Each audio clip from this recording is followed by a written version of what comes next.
Brian Wilson, Mary Catherine Ham, Brian Neiman, today's newsmakers, and you, the Morning Majority. 105.9 FM. AM 630. WMAL. It's 7:07 on the Morning Majority. Brian Wilson, Brian Neiman, Mary Catherine Ham here. We have got General Richard Myers on the phone, retired four-star general, former chairman of the Joint Chiefs. Good to talk to him about all the foreign affairs. How's it going, General? Hey, Mary Catherine and Brian. It's going well, thank you. Good. Let's first start with the Iraq decision. Were you surprised by the announcement on Friday? The administration sort of acting like this is what we meant to do, but they had been in negotiations with the Iraqi government before that point, and things seem to have fallen through.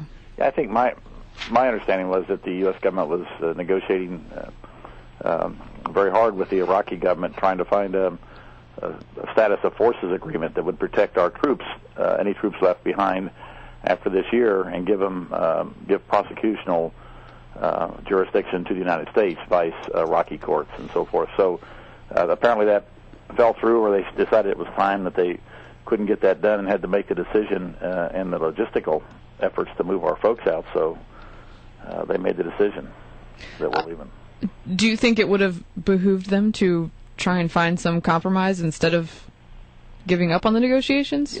From what I you can read and hear, it seems like the negotiations are continuing. At least that's from some of the words that Secretary Clinton said, that the negotiations are continuing. My guess is they would be, because I'm sure there are many inside Iraq that would prefer that some U.S. forces stay in a training and mentoring role. There are obviously a lot of forces inside Iraq that would not want U.S. presence. And my guess is that in a perfect world, the U.S. would like to have some troops there to continue to help train and mentor Iraqi forces. Can you actually physically bring home all the troops that are there before December? My guess is they probably can. It'll be when you talk about moving, tens of thousands of people and their equipment. But my guess is a lot of the equipment has been moved out previously. I don't know for sure, but I think between now and the end of the year, they can. We're an amazing nation in terms of our logistics capability. My guess is we can do it. All right. Regardless of whose decision it was, is it too soon? Is it too soon for us to get out of Iraq? I think if you take an objective look at it, that there's still some need for Iraqi security forces to continue to receive training and support from the U.S. and from our allies, for that matter, to continue to help them. For instance, in their Air Force. Their Air Force is just beginning to have some capability, and now is not the time to take the U.S. Air Force trainers, logistics experts, mentors away from that fledgling force and leave them to their own devices. I think that will be it'll just take them a lot longer. And perhaps they'll go down a couple of paths that will be very expensive for them without us around.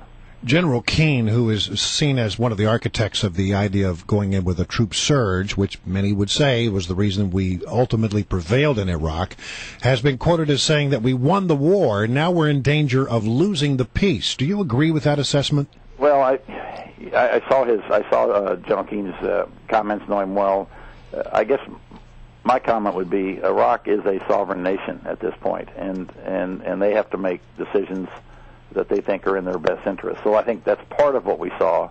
But we also know behind the scenes that Iraq is under intense pressure from Iranian influence to rid the country of foreign forces, particularly U.S. forces. So we have that dynamic going on.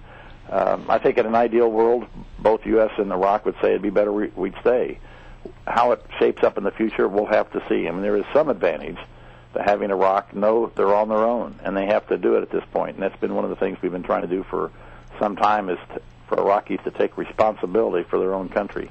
We'll have to see how much, but the big danger, of course, is an increase in sectarian violence or so much Iranian influence that they Iraq is seen as a puppet state or something like that of Iran. I'm really glad we have you on today, because yesterday Pat Buchanan was on this program, and he started attacking the need for the United States military to continue to keep troops in Germany and to keep troops in Japan. He says, what's the need to do this so many years after the Cold War is over? What's the need to have so many troops in Japan so many years after the Second World War.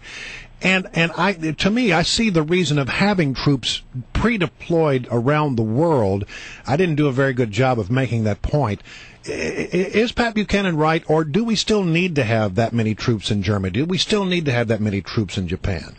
I think if you look back over the last decade, you'll see that the United States brought a lot of troops out of Europe, a lot of troops out of Korea, in fact.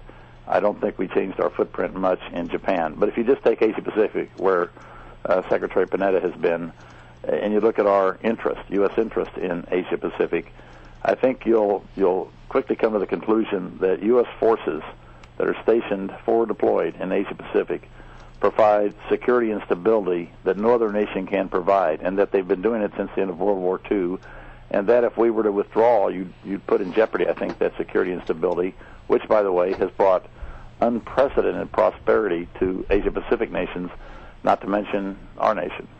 So I think there's some balance needed. Could we pull more troops out of Europe? I think we'll leave that to the current chairman and the Defense Department, Secretary Panetta, to decide if that's what they want to do or not.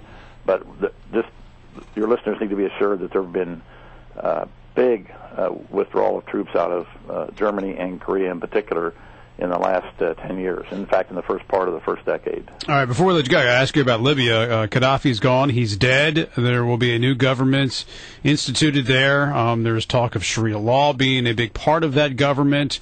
Are we better off, the United States of America, now that Gaddafi is gone, with a regime and we're not exactly sure how it's going to shape out? I think the world's better off that Gaddafi's gone. But what kind of government replaces a dictator, we'll have to wait and see. My guess is, just like the birth of the United States of America, it'll be a messy process, and I hope that we'll have some influence and ability to help in that process as requested, to try to get Libya on a path of at least some form of democracy, where the people have some of the political power that they seem to want as they were getting rid of Gaddafi. I think there are a lot of people that fought to get rid of Gaddafi that would be dismayed if they don't have the political power that they thought they were going to have after he was gone. But, it'll be messy at first, and there'll be all sorts of rumors popping up about this kind of regime, that kind of regime. We'll just have to see how it sorts out. My guess is that Europe could help with helping them develop a constitution that would probably lead to a more liberal form of government than some of the rumors we're hearing right now. I got a quick question. It's sort of something that's been really bugging me. With a lot of questions being raised about how Gaddafi died, we know for a fact that there was a Predator drone circling over the area at the time that he was captured. Is it reasonable to assume that somewhere, either in the military or the CIA, that there's a video feed of what was going on right at that moment on the ground? I have no idea how that. I really have no idea. So usually when you have a Predator overhead conducting surveillance, which is one of the strong suits, we always think of the Predators being the armed piece being the most important, but the ability to sit over a target or a group of targets and surveil for hours and hours is very helpful to the intelligence community. I don't know if there's a tape of that or what it would show. Okay. General Myers, great to have you on the program. We always appreciate you coming on. Thank you very much.